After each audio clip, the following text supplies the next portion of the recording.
La Inquisición popularizó el índice de libros prohibidos. Y lo que remarcan los enemigos de la Inquisición, tras reconocer que lo peor de esta ha sido la leyenda negra, creada sobre ella, es la coacción, la falta de libertad de expresión, la deshonra de los condenados y de sus familiares, el impedimento a optar a cargos públicos, así como otros muchos, son todos incuantificables, pero no por ello deben ser olvidados. La verdad es que no solo no deben ser olvidados, sino que para la libertad individual es necesario el raciocinio y el conocimiento de las cosas, sin los que no es conveniente emitir juicio alguno.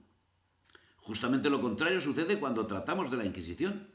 Todos la condenan sin tener el menor conocimiento de lo que significó y de lo que hizo. Hizo mucho. Y algunos opinan, u opinamos, que mucho bueno. También, como toda obra humana, hizo malo. Pero como siempre es conveniente, para juzgar un hecho, situarse en el momento histórico que sucedió ese hecho y comprobar qué hacían los demás. Nos damos cuenta que, por lo general, aquello que hoy encontramos deleznable en la Inquisición resulta ser que es un fabuloso avance y favorable mejora si lo relacionamos con lo que existía antes o en el mismo momento en que actuaba la Inquisición. No es el y tú más. No, no. Es la mejora sustancial de actuaciones con relación a las actuaciones que suple o con las que compite. En el asunto concreto que nos ocupa, la censura, conviene apuntar que España no fue la primera nación en publicar un índice de libros prohibidos. Gran misterio, ¿eh? Lo que muestra que la censura no era ninguna exclusividad española. En 1544, la Sorbona de París ya lo había hecho. La Universidad de Lovaina hizo lo mismo en 1546. Venecia en 1549. En 1551 sale a la luz el primer índice de la Inquisición española, 2 años después de Venecia, que era la última. La actuación de la Inquisición en este sentido no fue sino el seguimiento de una costumbre generalizada en toda Europa. Y no citamos al mundo árabe porque mejor nos limitaríamos a la lectura del Corán. La Inquisición, como gran productora de documentos que era, no podía quedar al margen de este asunto. Fueron compuestos diversos índices de diversos libros prohibidos hasta el gran índice de 1559, promulgado a instancias del inquisidor Valdés. A este siguieron otros en el siglo XVI, los índices de Quiroga, de 583 y 584, y en las 2 centurias siguientes hasta el llamado índice último de 1790. La Santa Sede, por su parte, había publicado en 1564 el famoso índice tridentino, con el mismo objeto de asegurar la pureza de la fe y de la doctrina. Esa duplicidad de sistemas, índices de una Inquisición española teóricamente dependiente del Papa y otros de la congregación romana, llama bastante la atención. El índice papal no entraba en distingos y si incluía una obra quedaba directamente prohibida. En cambio, los índices inquisitoriales españoles prohibían algunas obras in totum, es decir, absolutamente, mientras otras solo lo eran done corrigatur, es decir, hasta que fueran corregidas o expurgadas, suprimiéndose determinados pasajes juzgados como peligrosos. Existieron así índices expurgatorios que permitían la lectura de esas obras leve o severamente mutiladas. De otra parte, la coincidencia de autores y libros era sólo parcial. Y así, mientras en Roma fue proscrito Galileo, por ejemplo, sus obras eran aquí toleradas por la Inquisición y se enseñaban en la universidad. Tampoco censuró autores clave en la ciencia moderna como Descartes, Newton, Hobbes o Leibniz. De todas formas, el nivel de tolerancia varió mucho de unos índices inquisitoriales a otros, pudiendo calificarse de especialmente riguroso el índice de libros prohibidos de 1583, el también citado de 1584 era expurgatorio, donde se incluyen figuras tan eminentes y dispares como Bodino, Maquiavelo, Dante, Vives y Tomás Moro. Y no debe extrañar la aparición de estos autores, porque concretamente Tomás Moro está en el santoral porque efectivamente murió como santo y como mártir, pero algunos pensamientos de sus más memorables obras son, sin lugar a dudas, ajenos o contrarios a la doctrina católica. No digamos Maquiavelo, de más difícil catalogación para el que suscribe. Se podrá arguir que, aunque así sea, nadie debe tener potestad para prohibir determinada literatura. Y la pregunta que surge de inmediato es si acaso en la actualidad el poder establecido no hace exactamente lo mismo, pero con mayor éxito, manteniendo en la inopia a unas personas a las que por otra parte adula diciéndoles que son lo mejor formados a lo largo de toda la historia, mientras por otra parte consigue mantenerlos alejados del conocimiento y de la misma lectura, habiendo confeccionado por su parte un índice inmaterial de temas sobre el que todos deben tener una misma opinión y sobre los que es tabú investigar.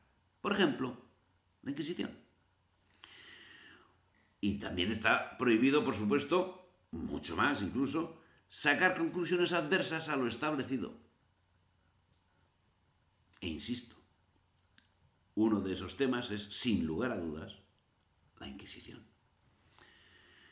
En el mundo literario, la Inquisición se aplicó a los aspectos que rozaban el dogma o la doctrina común, pero su censura apenas tuvo nada de gazmoña. Se toleró la crudeza y el desenfado en muchas obras, pero no la menor alusión a algo dogmáticamente equívoco. Como ejemplo podemos citar el caso de la Celestina, que circuló libremente y solo fue expurgada en 1632. Y por lo segundo, y no por lo primero. Incluso en el Quijote, los inquisidores, desatendiendo las aventuras de Maritornes, prestaron atención a una frase suelta. Las obras de caridad que se hacen tibia y flojamente no tienen mérito ni valen nada, dirigida por Don Quijote a Sancho para exhortarle a que se diera de buena gana los azotes que habrían de desencantar a Dulcinea. Frase que fue considerada doctrinalmente peligrosa y por lo mismo resultó expurgada. Por asuntos como los enunciados, queda manifiesto el alto nivel intelectual y de libertad que amparaba la Inquisición. Durante su imperio se produjo el siglo de oro de las letras españolas y el misticismo alcanzó cotas que bastan ser referidas con dos nombres propios, Santa Teresa de Jesús y San Juan de la Cruz. Cimas intelectuales, literarias y místicas, a cuya perfección hay quien piensa que la actuación de la Inquisición, si no de manera determinante, necesariamente tuvo que influir de forma principal. Censura de libros.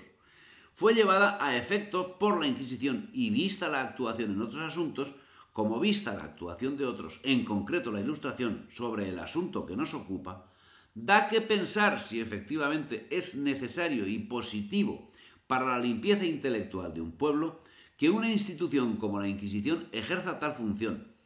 Otro asunto será determinar los términos de esa censura, pero así como parece poco aconsejable dar un potaje a un niño de teta, también parece desaconsejable suministrar según qué lecturas a cualquiera. En fin, es una muy dura afirmación, pero si analizamos la actuación llevada a cabo por el sistema de la Ilustración, por el sistema actualmente en vigor, observaremos que ejerce una feroz censura en todo tipo de conocimiento que llega al pueblo, con la salvedad de que hace llegar al pueblo lo que la Inquisición censuraba, mientras censura lo que la Inquisición facilitaba. Salvando el desvío filosófico y volviendo a la actuación de la Inquisición, en el asunto de la censura, un capítulo importante a tener en cuenta es lo que era conocido como visita. El diccionario de autoridades conceptúa la visita como el reconocimiento o registro de los géneros o mercancías que se hacen en las aduanas o puertas para saber si son de comercio lícito. Este registro de mercaderías estaba encaminado exactamente a eso, al control de las mercancías que podían ser utilizadas en contra de la seguridad nacional y que ya hemos tratado en otro capítulo. Dentro de este control, y para el caso que nos ocupa, ciertamente la Inquisición efectuaba visitas para controlar la posible importación de textos que por algún motivo estaban incluidos en el índice de libros prohibidos, especialmente los relacionados con las doctrinas protestantes, virulentas de forma muy concreta en la Europa de los siglos XVI y XVII. Con ese objetivo, la Inquisición creó un cuerpo especial de inspectores, y a mediados del siglo XVI, ante la amenaza protestante, la corona española estableció el sistema de visitas de navío para impedir la entrada de esos libros y de esas imágenes contrarias a la religión católica y de todo aquello que pudiese ir en su contra. Los inquisidores solo podían actuar contra la tripulación y pasajeros por delitos cometidos después de haber llegado a puerto y no por los realizados en la travesía o en tierra. Es decir, por ser protestantes. Por acuerdos internacionales, la responsabilidad de las personas que viajaban en los navíos se limitaba a las actuaciones que pudiesen observar en territorio español. Así, no podían actuar contra alguien que en su estancia en Holanda o en Inglaterra hubiese asistido a actividades de los protestantes. Pero sí podían actuar sobre quienes contraviniesen las ordenanzas nacionales. Por ese mismo motivo, no podían permitir la entrada de textos o imágenes que fuesen en contra de la ortodoxia católica. Mediante esa normativa, lo único que hacía la Inquisición era realizar una labor que en la Europa protestante era llevada a cabo en sentido inverso por las autoridades protestantes. Nada nuevo. Como en el resto de cuestiones, la efectividad de las medidas dependía en gran medida de la voluntad puesta por los oficiales encargados de llevar a cabo las inspecciones. En 1578, el Consejo notifica el aviso de que ha recibido el monarca que en los navíos osterlines que salen de Dinamarca, Suevia y otras partes septentrionales para América, un hereje llamado Aldegunde enviaba traducidos la Biblia y el Nuevo Testamento en vulgar, por lo que se encargaba a los comisarios de los tribunales con puerto de mar que tuviesen mucho cuidado y particularmente en visitar todos los navíos que llegasen a aquellos puertos. Si en dichos navíos encontraban algo de reprobada y falsa doctrina, debían remitirlo sin dilación al tribunal de la Inquisición. La actuación no pasa de ser la de un cuerpo dedicado al control de aduana, que tiene sus informadores y controla, como hoy la Guardia Civil, los puntos de entrada de mercaderías y de personas. La actuación era normal, conforme a un protocolo que hasta hace pocos años era de carácter generalizado y que hoy en determinados lugares del mundo se ha relajado. Antes de efectuarse la visita, ninguno de los tripulantes o pasajeros del barco podía bajar a tierra ni dar plática a nadie. De la misma forma, no podía descargarse la carga hasta que hubiese sido inspeccionada por los ministros del Santo Oficio.